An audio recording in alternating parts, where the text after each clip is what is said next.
and welcome to our first Spud Smart webinar of 2018. Today we'll be looking at the importance of starting with healthy potato seed.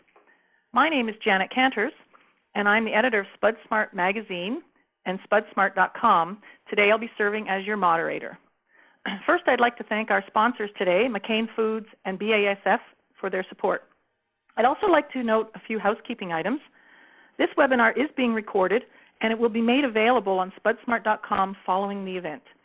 For audio quality purposes, all microphones have been muted with the exception of speakers. We welcome your input, however, so if you have a question or comment, please share it in the chat box on the bottom left side of your screen and let us know to whom your question is directed. Today we have two speakers who will talk about the importance of starting with healthy potato seed. Dr. Stephen Johnson is a crop specialist and extension professor with the University of Maine, and Shaun Pelkey is manager of agronomy with McCain Foods in Grand Falls, New Brunswick. Okay, Shaun, if you want to take it away from here. All right, thanks, Janet. Hopefully everybody can hear me okay. Just wanted to first start off by saying hello to everyone, and I appreciate the opportunity to speak today on this webinar. First things I'm going to cover are, so to get going, just a little brief introduction of what I'm going to cover in this presentation. I'll first look at how is healthy seed determined. I'm going to focus on New Brunswick. Why is it so important to use high quality seed? So how do growers find the perfect seed stock? What growers can expect when planting poor quality seed?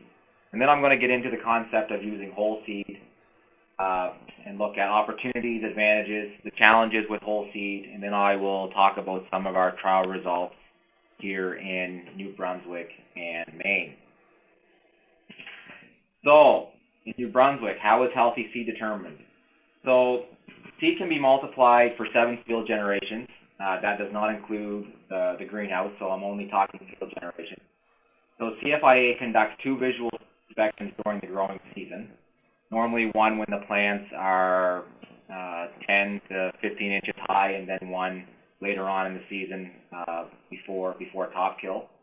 And so each seed lot must meet certain standards for each field generation. So as you can see from this table, is you see the 7 field generations. Normally Elite 3 and Elite 4 is currently what we're mostly using for processing here in New Brunswick. So in the first column we have disease tolerances, first inspection. We have varietal mixture, first inspection. Then we have disease tolerance, second inspection, and varietal mixture for second inspection. And as you can see across this table, the numbers are higher for the first inspection compared to the second inspection. And so basically what this means is that if there is an issue during the first field inspection, then the Canadian Food Inspection Agency will expect the grower and his crew to fix that before the second inspection. So this is normally done by roguing, where the farm manager or owner and a staff would walk the field and remove any disease or variety mixes that are in the crop. So after final field inspection, for each class, if they meet the tolerances that are in this table, then the seed will then be passed on and will be considered okay. So in New Brunswick, we currently have a cap of 4%, a virus cap of 4% in New Brunswick. This has been in place for about 4 or 5 years.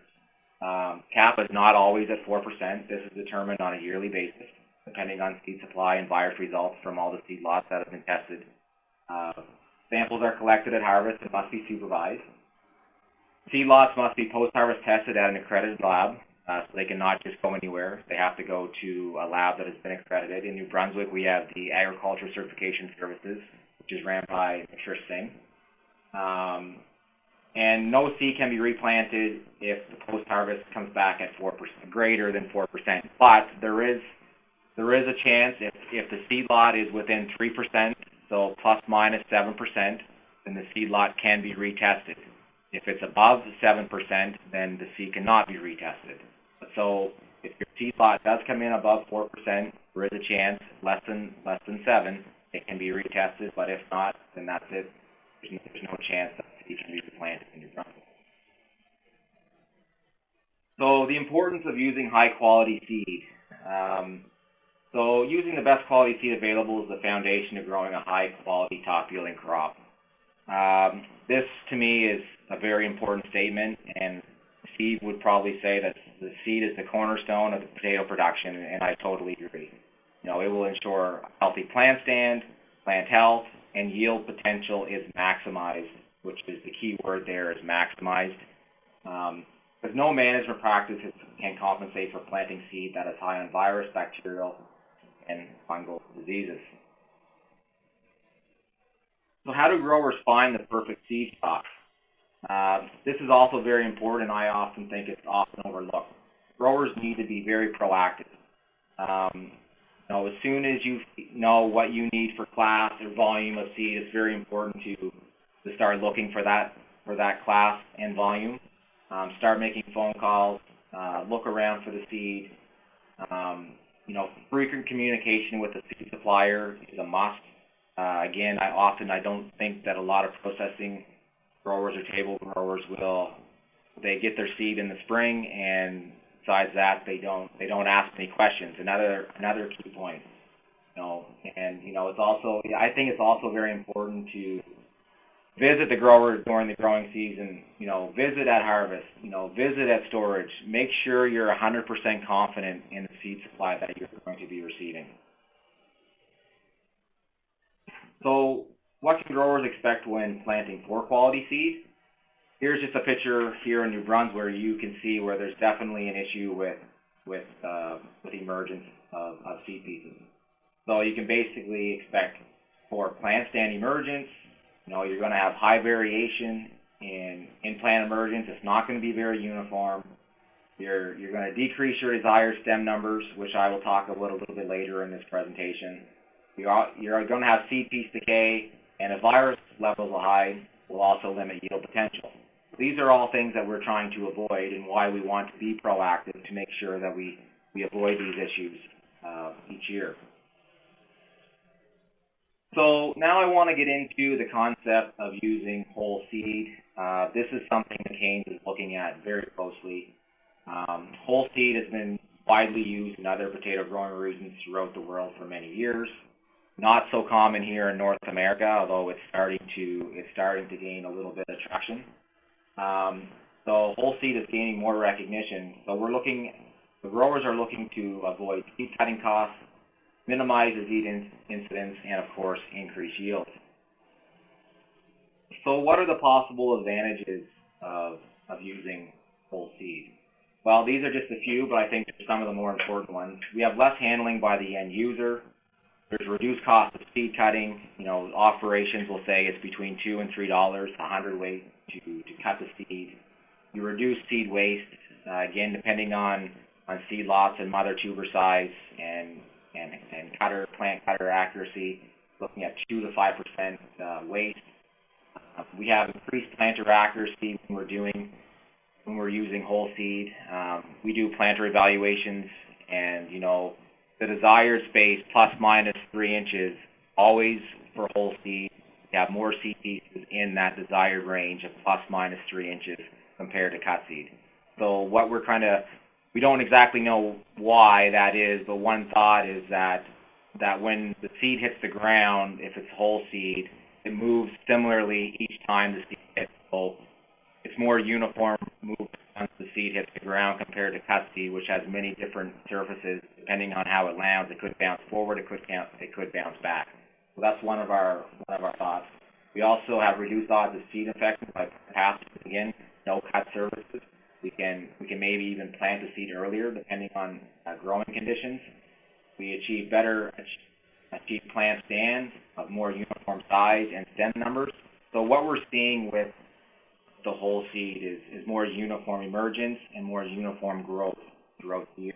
And then I think the most important one, the big one, is the trials that we've conducted the last couple of years. We're seeing a yield increase of at least 6% whole seed versus cut seed. But there's also some challenges as well. This is a total shift from our current seed production system. There's very few acres in New Brunswick of seed that's actually being produced for whole seed. and it's not something that can change overnight due to the multiple field generations. This is something that takes many years to move to a whole seed system. There's increased seed prices. Numbers currently we're seeing is about $3 a hundredweight more for whole seed. Infrastructure is an issue. We don't have the storage facilities in place that has the multiple bins. Move seed, sizing capabilities is also very huge. Currently, there's not a whole lot of sizing capabilities going on at the seed level, and it makes it very difficult to plant the seed at the appropriate spacing to get our desired stem numbers. So these are some challenges that are not easy, but I think we need to look at these because of all the possible advantages that there are with whole seed. So I just touched on infrastructure a little bit, but here is just an example of a new storage that's been put up in Australia. You can see it doesn't look like any of our seed storages around here. This would probably be a box storage, so we would have multiple bins, do multiple sizes, to supply the processing grower the correct size seed that they're looking for their worker. Sizing capabilities. Here's just a couple pictures of our farm in Scotland. You can see the different capabilities as you look down through the pictures. There's multiple screens for different sizing. So they're able to size from 30 mils up to 60 mils, 65 plus mils. So they're making sure that they're getting the correct seed size to the correct operation at the correct spacing. So here is a table that I just wanted to touch on briefly. This is a table that looks at estimated yield based on greater than 6-ounce tubers for russet Burbank, and this comes from Eric Allen, who was retired director at Cambridge University. Eric is also a consultant that I deal with quite regularly, and he's really opened my eyes up to looking at tuber population and stem numbers, not just plant numbers. So what we're seeing here is you see the tuber population in 100,000. So you have 110,000 at the top, all the way down to 200,000, and then you have your total yield, 100 weight per acre in red as well. So basically, to use this table, you have to have a pretty good idea of what your anticipated yield is for that crop in that field. So it's very important to know your field history and to know what variety you're going to be putting in that field. But just to do an example, if we take an average of 400 hundredweight, then get 264 hundredweight of greater than 6 ounce, we would need approximately 110,000 tubers in that acre. So just to kind of do some quick math on how we kind of come up with that number. So at russet Burbank, if we're planting at 16-inch spacing at 36-inch rows, that's just under 11,000 plants an acre. And if we can estimate 3 stems per plant, that gives us a little over 32,000 stems. And then from that number, we can estimate 3 to 3.5 tubers per stem. We're in the 110, 106,000 number. So that's kind of what we're trying to base our crop numbers on, is start, okay, what is our end goal? What is the best way to get that? And this table, I thought it was very interesting to kind of look at that, because when we planted some whole seed in 2017, we used the same spacing as our cut seed at 16 inches, and the whole seed wasn't sized, so we had a very big variation in whole seed sizes. We did our plant stands and whatnot, stems and plant stands. We actually were closer to 180,000 tubers per acre. So it's something that we need to look at further and do some more work on, and I'll touch on that here in a little bit. So here is a seed recommendation from P.Ag. Again, this is what I thought was very interesting when I met with Shaun, who was a colleague with McCain. He looks after the McCain seed operation in Scotland. Is they do it on a tuber count per in kg. So they take a 10 kg bag. They count the tubers and make it up, and you'll see that the larger or the smaller the number of tubers, the smaller the plant population, but yet the more hundredweight of seed it costs to grow that crop. So if you look in the red, it's kind of where we hope to be, the 2.3 to the 1.6 range.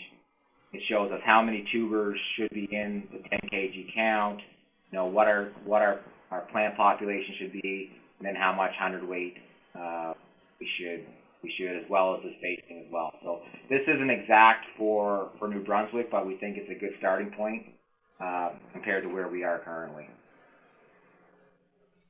So now if I look at some of our trials with Valley Farms, which is farms owned by McCain Foods here in New Brunswick, we're going to look at Russet Burbank.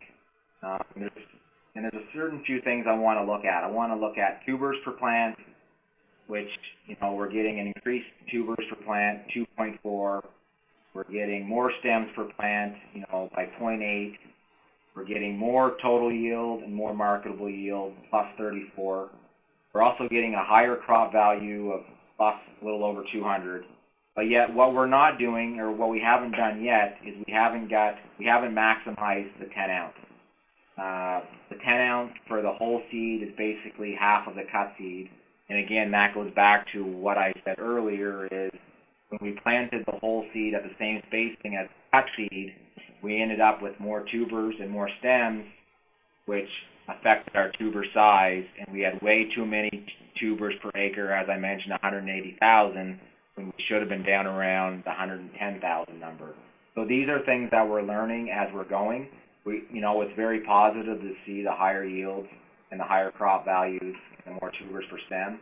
But to really maximize it at the processing level, we really have to start maximizing our 10 ounce, which we can only do by having more sizing capabilities at the seed end, and then more spacing capabilities as we go planting. So this is just a trial that Lee Moreau and his staff conducted in Maine. You can see that this is based off of spacing. So we have 18 inches, 20 inches, 14 inches, and 12 inches. And as you can see, the hundredweight was highest at 20, and the tubers per plant also highest at 20. So you can see there definitely is a correlation here as well. So the tighter you get with the whole seed, it does seem to affect your yield, and it affects your tubers per plant. This is just a summary of the trials for the last 2 years. So we had 12 different trials in New Brunswick and Maine. This does not show Valley Farms, but it's commercial scale, as well as a couple plots and one strip trial. So you can see the average for these. The total hundredweight was plus 10.4, but again, as I mentioned, the 10 ounce actual was a negative 4.2. So it went anywhere from negative 17 up to plus 11. So these are really opportunities where we can improve our spacing and managing our stem numbers in 2018. So a couple conclusions just to kind of wrap this whole seed up is that we're definitely seeing better planter accuracy using the whole seed. We're observing more uniform emergence and plant stands with whole seed. There's a clear trend of increased tubers per plant, stems per plant, and tubers per stem. And for 2018, we are going to increase our acres of whole seed with Valley Farms, with McCain's, and we're actually going to be bringing in seed from the U.S. that was grown to be planted as whole seed, instead of currently what we've been doing is just sizing out 50 mil and below that has been actually planted cut seed, but we're using the 50 mil and below for our whole seed production. So that's basically my presentation. I don't know if there'll be due questions now, but I'll be happy to answer questions now or at the end. Thank you. Thanks very much, Shaun. What we're going to do is have questions at the end of the next presentation, which is by Steve, who will give us an in-depth look at seed basics, including physiological age and seed cutting. Go ahead, Steve. This is Steve Johnson. I'm with the University of Maine Cooperative Extension, bringing you information today on healthy seed, the foundation of a high-quality potato crop. Physiological age is an important consideration in potato seed and producing a healthy crop as well. The potato goes through some distinct stages: dormant, young, middle age, old, and no top. These are not mathematically precise stages, but they're fairly distinct in how the potato reacts. There is some gray area that goes through between stages. Dormant seed does not sprout. This is more or less what is harvested at harvest time. These are gassed in some situations to try and get them to sprout for grow-out tests, but this is a dormant seed. Young seed exhibits very strong apical dominance, as seen here. One big sprout. This is the classic Shepherdy that produces one stem and about a 4-pound potato. Farthest from the stolen end, where is the sprout that will come out, and you can see it on the screen there. These plants will usually produce low set and large tubers, which really aren't that valuable for commercial production, maybe just for fairs. Middle-aged seed have the most apical dominance broken. All of the eyes tend to sprout at the same time, as can be seen here. This multiple stems and frequently desirable for most production. This will produce the most stems per acre that Shaun spoke about. Old seed can produce a lot of sprouts, but they're spindly, they're thin, they're unthrifty. All the eyes will sprout from it and produce stems. This is a shorter growing length. Aged seed can be as much as 2 weeks shorter in growing than young seed. It produces lots of small potatoes that are not really desirable, again, for all situations. And again, the sprouts are not robust. They tend to be thin and skinny, as you can see here. No top is the term given to physiological disorder of extremely aged seed. Functionally, the seed do not produce any sprouts above ground. A stolon forms and a tuber forms right from the seed piece. These are clearly non-productive, and they will not produce a crop of value. And physiological age progression can result from temperature stress or drought stress or simple time stress, how long they've been stored. Growing season advances the physiological age of seed, but drought trumps everything. The later the drought occurs during the growing season, the more physiologically advanced the seed will be. This is clearly more of an issue in dryland production than in irrigated production. But taking some work from Greg Porter at the University of Maine, where he looks at days to pip or sprouting of potato tubers. This happens to be russet Burbank, and you can see an average normally we're about 165 days, and this is at a 38-degree storage. And there's highlighted right here are 97, 96, 95, and 94. 1994 was a severe late blight year, and at that point there was no humidity turned on. The fans went full blast, and the potatoes were dried down. A lot of stress in the potatoes.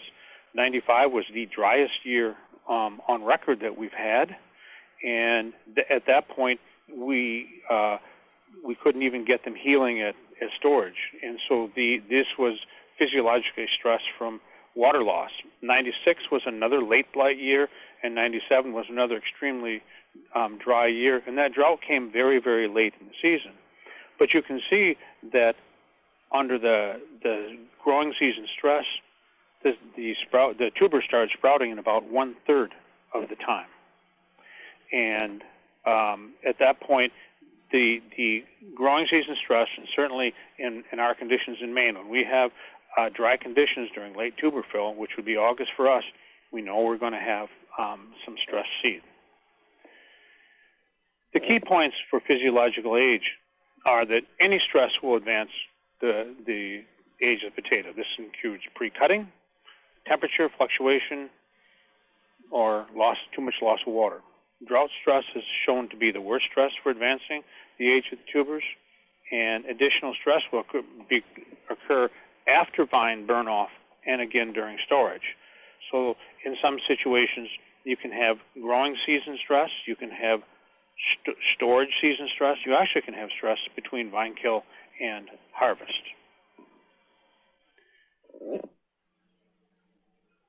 There's a lot of factors going into the decision to cut or not cut seed. The purpose is not to discuss them at this point, but discuss actual cutting. Size, shape, distribution of the cut seed are three very critical aspects. Warming seed before cutting. Question always comes up, at what speed that you warm it is not that critical. The idea is to avoid condensation. Warm, humid air on cold tubers can lead to condensation. Condensation on potatoes anytime is not a good thing. The larger the difference between the air and the tuber temperature, the lower the relative humidity should be. Again, if you're within a degree Fahrenheit between the temperature and the seed pile, 95%, you can get away with 95% humidity, but you aren't going to warm the seed very quickly. At 2.5 degrees, you're looking to have the humidity 85 or less, or you're going to have condensation on there. For seed cutting basics, I've got some seed pieces shown up here, a slab piece, which is too big.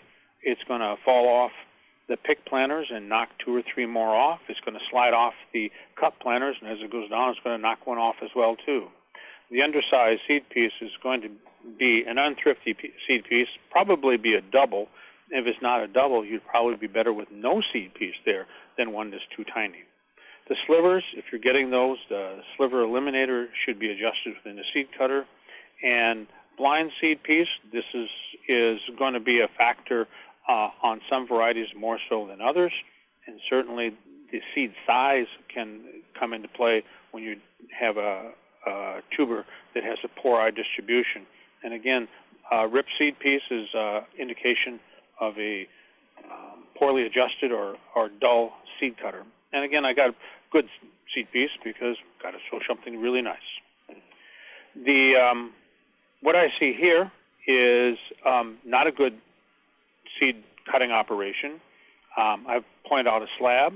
I have a sliver. There's a rip piece, and I've got some tiny little pieces. And in this particular lot, there's too big a range between the sizes. The little tiny whole seed right here and some of the bigger seed. This wider range is not going to feed through a planter very well. At that point, when you're cutting seed, I'm looking for a distribution between 1.5 and 2 ounces. I ideally would like 70% of the seed pieces within this tight range. At this tight range, the planters are going to operate more efficiently and not have the singles and the doubles and the misses that will occur. This graph shown here is an actual seed cutter that I adjusted a number of years ago, and for some reason, I'm not sure how this big boy slipped through right here, but outside that, this is a very, very good seed distribution. Almost 70, a little over 70% are right here in the middle, and they're going to, will plant and work in the planter quite well. This is a distribution of a seed cutter one that was in need of adjustment. You can see that the average size is about 2 ounces, which was what the grower was going for. However, there was a flat distribution. There was just too much that were not within the range. A little adjustment, and particularly flow rate going into the seed cutter, produced this distribution out of the same cutter. It's got a classic bell curve around the 2 ounce middle. And again, the majority are tightly around the desired range. So I thought I would go through and show some seed lots that I find not acceptable. It's a seed lot that obviously the seed treatment is not well distributed by the color on here. There's too big a range in the size. the shape. There is some ripped seed and that sort. This is a seed lot that I would find acceptable. The seed is just starting to pip. It's what I'd be looking to put in the ground. I recommend for our commercial growers to do so. There's some 1 and 2 cut seed here. It's all a similar size going through there. And again, this is a very good seed that the size is quite uniform through there. They're all at the same stage, and there's a lot of consistency there, and that is going to produce a more even stand because it's going to be planted more evenly. Soil temperature. This is 2015 soil temperature and another 10-plus year average in the black under it. Potatoes simply do not like growing under 50 degrees Fahrenheit, and in Maine we wait for the temperature to hit 50, and this is going to be a high plus a low divided by 2, a mean temperature for the day, and I use a 6-inch and not a 4-inch soil temperature measurement, and pretty much we're quite consistent year in and year out. Around the 15th to 18th of May, we cross the 50-degree line, and the seed will come out, grow, and emerge like it's supposed to. Seed that's planted down in this area where it's simply too cold have been instances where it's been 45 days to emerge, and at that in a year that there was put in very cool early, there was 23 days difference in planting and 3 days difference in emergence. So the early planting really isn't advantageous when the soil's not fit. One of the biggest issues with the soil temperature is that if the seed is warmer than the soil, it can lead to fairly poor stands. We'll get warmer seed when our soil is too cold, generally for us, planting too early. And planting seed into cold, wet soils will lead to poor stands almost always, even if you start off with a pretty decent seed lot.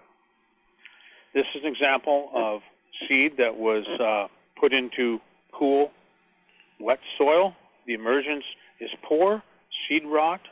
There's erratic emergence. You can see some of the plants are at different sizes going through there, and that's a function of the putting in soil in too cool, wet soil. If you've got seed that's in poor condition, and it does happen, and sometimes it does get into the ground, but if it's put into very cool, wet soil, disastrous results can happen, and this is an example of that.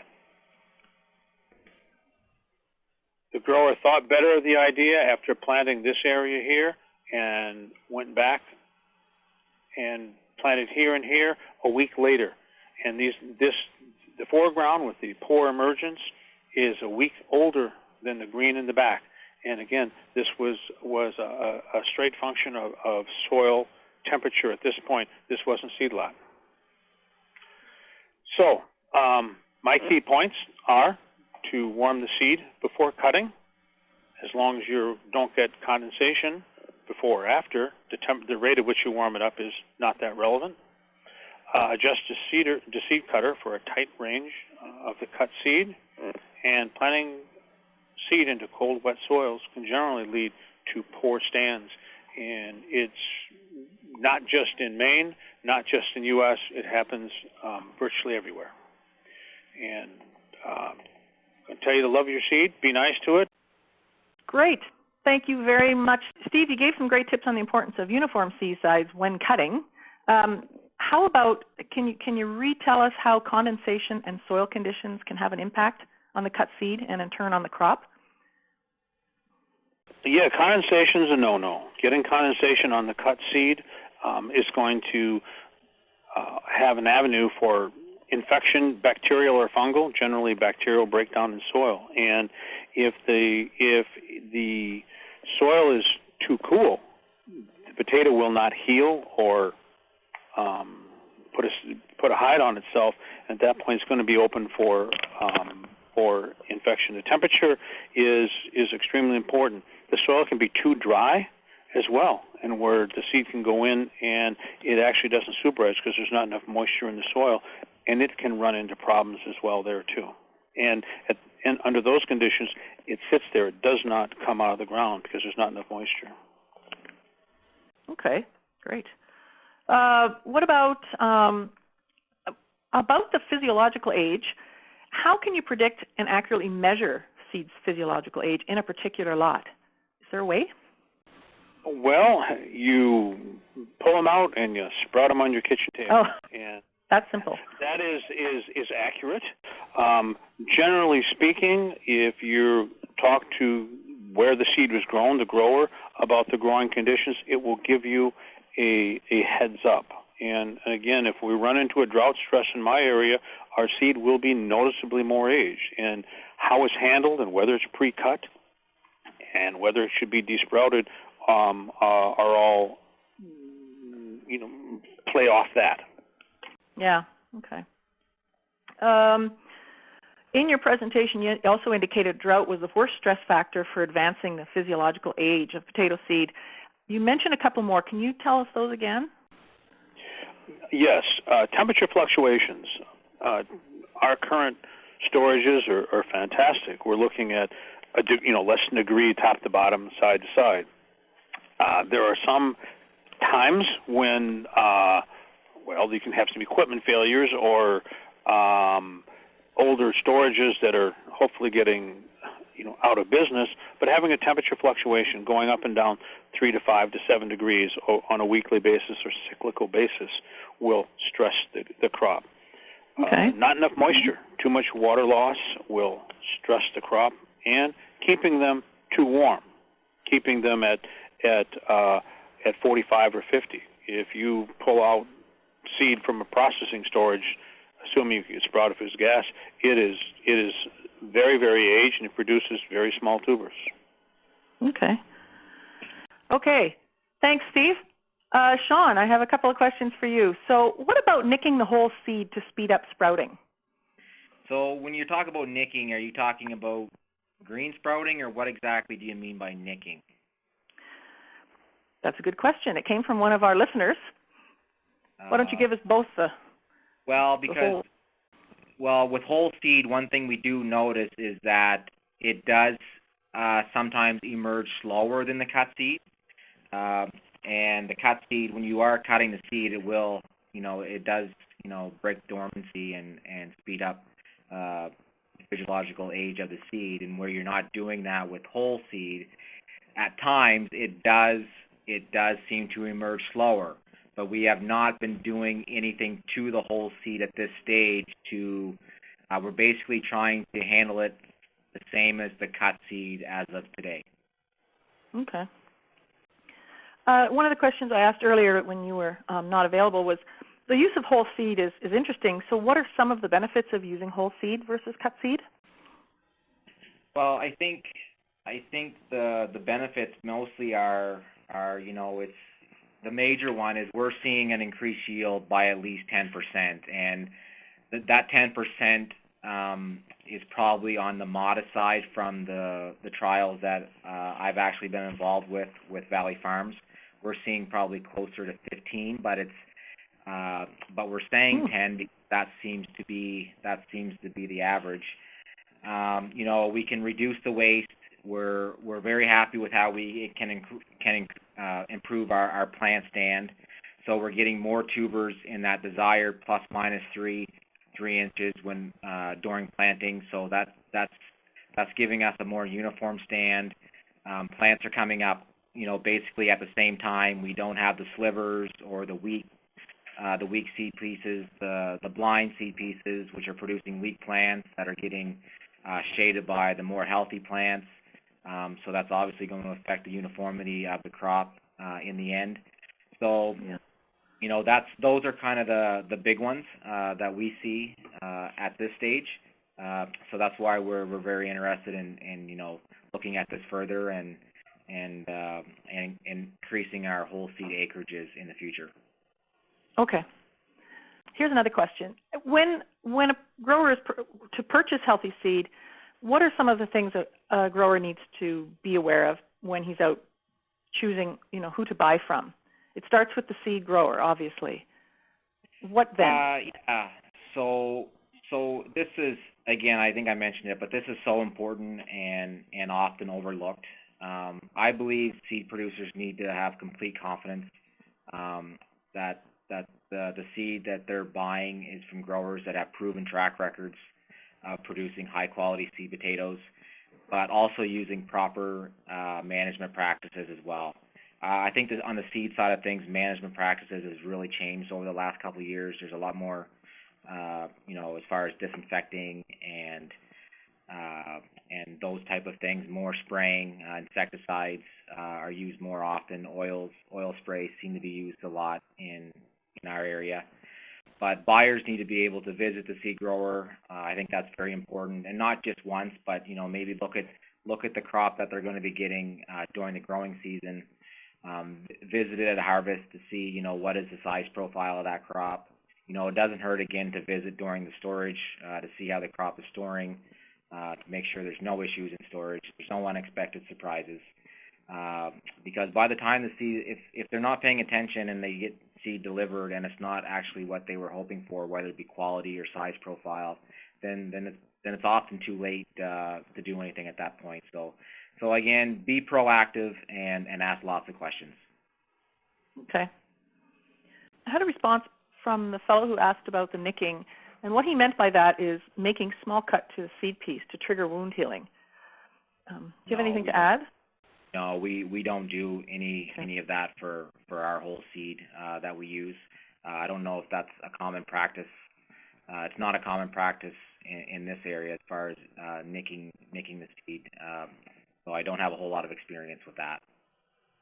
Okay, great. Hi, this is Steve. I've just come back from a sabbatical leave in Australia, working with the seed producing authority there, and they're mainly whole seed, round seed, and they strive not to nick them when they're planting. How about that? Because they're not looking for wound healing at that point. They're trying to treat them gently and get them in the ground. Okay. And I don't have any other questions coming up now. So, Steve, do you have anything to wrap up on your presentation or on any of the topics we talked about today? I'd echo what Shaun says about asking questions of your seed grower, getting a relationship with them, and some important questions that need to be asked in today with some different virus and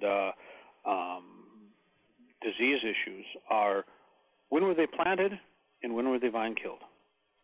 And some, certainly with mop top virus and some others, the time of planting can be very critical, and the time of vine kill can be very critical as far as the late influx of aphids in Shaun and my area. Okay. And Shaun, do you have anything to wrap up with today? Just, I guess, a couple things. My background is mostly seed. I've transitioned into more of a processing role now, but still fairly involved on the seed side for the seed that we get at the two farms that I'm responsible for. And I can't make it clear enough that the seed is the cornerstone and the foundation of potato production. And without high seed quality, you're so limited during the growing season. You're not going to maximize your crop, and the end user is not going to be happy, and that might hurt the seed supplier down the road. So it's just ask lots of questions. Again, be proactive and try to make the best decisions that are going to maximize the yield and quality and the health of the seed crop. Okay. Well, that's great. Thank you, guys. This was a very timely webinar, what with growers starting to look at planting some seed. So I'd like to thank both Steve and Shaun for making time in their busy schedules today to share their insight and expertise, and I hope everyone listening has found the information valuable. Again, I'd like to pass on a big thank you to our sponsors, McCain and BASF, for their support. The presentation will be made available on spudsmart.com early next week. So if you missed it or had to leave, or not missed it but couldn't hear it all, whatever, you can view it again on spudsmart.com next week. Thanks for your attention today, and on behalf of the team at Spud Smart, we hope you have a great rest of your day.